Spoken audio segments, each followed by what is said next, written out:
Bienvenue à vous. Voici les titres. En Afrique du Sud, l'économie a reculé de 51% du fait de la récession et de la pandémie de Covid-19. Un chiffre record au deuxième trimestre 2020. La commune d'Abobo serait-elle différente de celle qu'on a toujours connue? Impossible d'entrer dans la dite commune sans apercevoir son rayonnement. Les images dans un instant. Et puis, les transporteurs de Côte d'Ivoire ont encore quelques semaines pour se remettre en règle en devenant une entreprise viable et fonctionnelle. Voilà pour les titres ce soir. Bonsoir à tous, ravi de vous retrouver sur UFC Africa TV.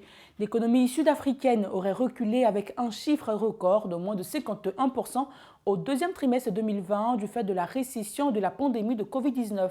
Le point avec Henri Nomke.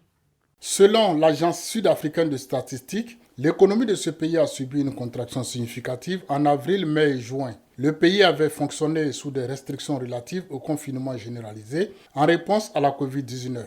Le produit intérieur brut a chuté d'un peu plus de 16% entre le premier et le deuxième trimestre de 2020, soit un taux de croissance annuel de moins 51%. Cette situation éclipse le ralentissement de 6% enregistré au premier trimestre de 2019. Pendant la crise financière mondiale a-t-elle poursuivi. Presque toutes les industries du pays ont connu une forte baisse de production au deuxième trimestre de 2020. Le secteur de la construction étant le plus touché, car ayant chuté de 76%. Les difficultés sont visibles sur les marchés. La plupart des gens ont perdu leur emploi et les entreprises ont fermé. Avant même la pandémie, le président Cyril Ramaphosa menait déjà une longue bataille pour inverser la stagnation économique due à la corruption, la mauvaise gestion et le chômage de masse qui gangrènent le pays depuis une décennie. Vous le savez, depuis plus d'une semaine, le Sénégal subit des inondations sans précédent. Des habitations ont été ravagées, des animaux emportés par les eaux et même des morts ont été signalés et les autorités sénégalaises font l'objet de vives critiques. Macky Sall, le président, a dû convoquer une réunion d'urgence à l'heure ici avec Nancy Toubon. Des images de routes coupées par les eaux et de maisons et de véhicules submergés ont tourné en boucle dans les médias et sur les réseaux sociaux. Des familles ont trouvé refuge dans des écoles. Des canaux ont été envoyés pour évacuer des habitants piégés par les eaux. Certains y ont manifesté leur colère avant d'être dispersés par les forces de l'ordre. Les pluies tombées à partir de vendredi ont fait 4 morts et 7 blessés à la suite d'effondrements de maisons et de murs selon le bilan des autorités. Des autorités qui ont été très critiquées sur la gestion de cette situation. Par la suite, Macky Sall a exprimé sa solidarité à tous les sinistrés. Il a par la suite annoncé un plan Orsec, plan qui doit permettre de mobiliser des moyens financiers et matériels accrus en situation de sinistre.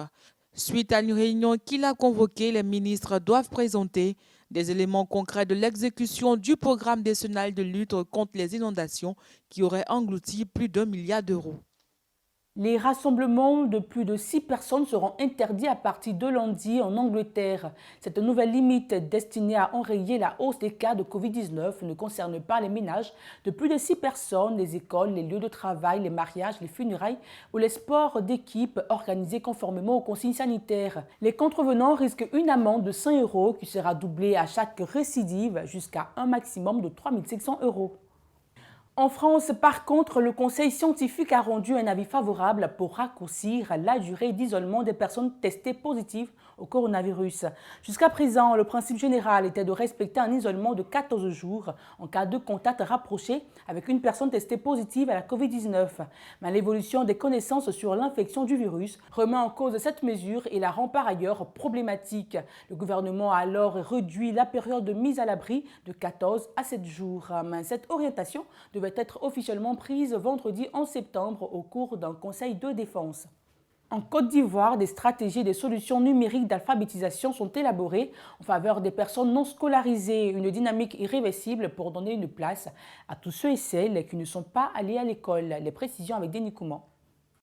À l'occasion de la Journée internationale de l'alphabétisation 2020, la ministre de l'Éducation nationale Kandian Kamara, dans une déclaration mardi dernier, a assuré que la Côte d'Ivoire est dans une dynamique irréversible pour donner la chance à tous dans la marche de la nation, notamment ceux et celles qui n'ont pas eu la chance d'aller à l'école formelle. Selon la ministre, il est essentiel de valoriser toutes les couches sociales, surtout les plus défavorisées, pour en faire des productrices de richesse grâce à l'apprentissage. Le thème retenu cette année pour cette journée internationale en Côte d'Ivoire est l'alphabétisation et la transmission du savoir à l'aide de la crise de la Covid-19. Le ministre ivoirien de l'Éducation a fait observer que l'alphabétisation via les téléphones mobiles est un moyen efficace pour inciter les analphabètes à s'approprier les TIC. Elle a aussi rappelé à l'occasion de cette journée qui se tient dans un contexte de Covid-19 que l'alphabétisation est un droit humain qui contribue à la dignité de l'homme et aide à la construction d'une société instruite et durable. La fluidité, l'ouverture des voies et la propriété dans la commune d'Abobo lui redonnent un nouveau visage. Impossible d'entrer dans cette commune sans apercevoir son rayonnement. Immeubles repeints, voies dégagées, la commune est méconnaissable. Je vous propose donc de suivre ces images dans ce reportage de Christian Gokra. La commune d'Abobo affiche un nouveau visage depuis le mois de juillet dernier, grâce au projet de ravalement des façades lancé par la mairie. Dans le même élan, le Strict Art s'est invité à ce projet et depuis plusieurs jours, les murs des grandes entrées de la commune ont changé de couleur au grand plaisir des habitants. Ce que le maire, le premier magistrat de la commune a entrepris, nous tous on est fiers de lui. Parce que la commune est devenue propre et puis la sécurité aussi y est. Voilà, parce que partout tout est éclairé, les façades sont jolies, il n'y a plus d'endroits, même quand tu passes, pour voir les objets à terre, bon, c'est rare. Donc vraiment, nous les habitants d'Abobo, on est très contents. Oui, bon, Abobo, actuellement, le maire a donné une autre impression d'Abobo. Abobo fait beau vivre et puis une belle présentation au niveau des bâtiments. Moi, j'imagine souvent quand je suis vers Makori, tu vas emprunter un taxi pour venir à Abobo, on te dit, aïe, il y a quoi à Abobo? Sinon, à Abobo, actuellement, ça va. Une initiative qui ne laisse pas indifférents les habitants de certaines communes d'Abidjan. Abéatse Thierry, habitant de Yopougon, souhaite voir sa commune refaite pour neuve à l'image de celle d'Abobo. Les gens de Yopougon, vous dites qu'Abobo maintenant, Abobo est bon maintenant. On n'a qu'à faire une fois pour que Yopougon devient comme Abobo maintenant. Abobo nous dépasse maintenant. Avant c'est Yopougon qui dépasse Abobo, mais maintenant Abobo dépasse Yopougon.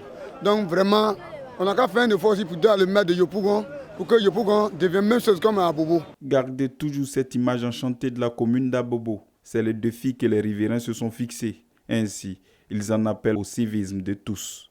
Ils souhaitent également l'aide des autorités municipales. Non, l'appel que moi je peux lancer, surtout à la jeunesse d'Abobo, c'est que nous-mêmes, on doit être notre propre police. Le premier magistrat a fait sa part. Voilà. C'est ainsi de suite qu'on pourra sensibiliser pour que la commune reste tout le temps propre. On demande aussi à l'État d'accompagner la population dans ce sens-là, beaucoup de communication à ce niveau.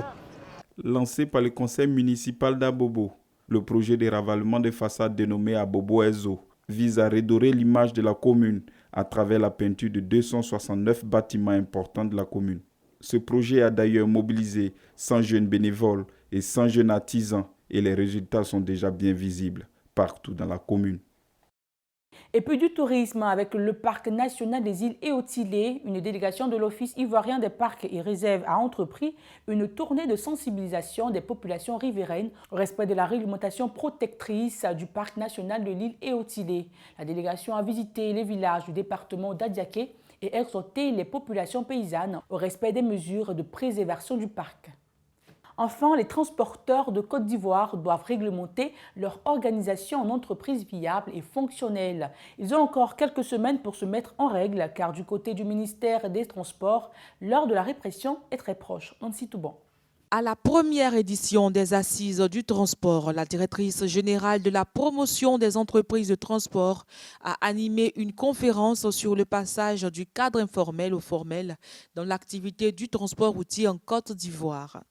Le directeur général du Haut Conseil des entreprises de transport routier, Diaby Ibrahim, a pour sa part mis en évidence les allègements fiscaux et les engagements des banques à accorder des crédits qui concourent à rassurer la nouvelle génération de transporteurs qui mise sur le professionnalisme. L'on saura au cours des échanges que depuis 2014, seulement 4 500 titres de transport ont été délivrés par la structure, alors que le parc automobile compte plus de 500 000 engins dédiés au transport de personnes et de marchandises.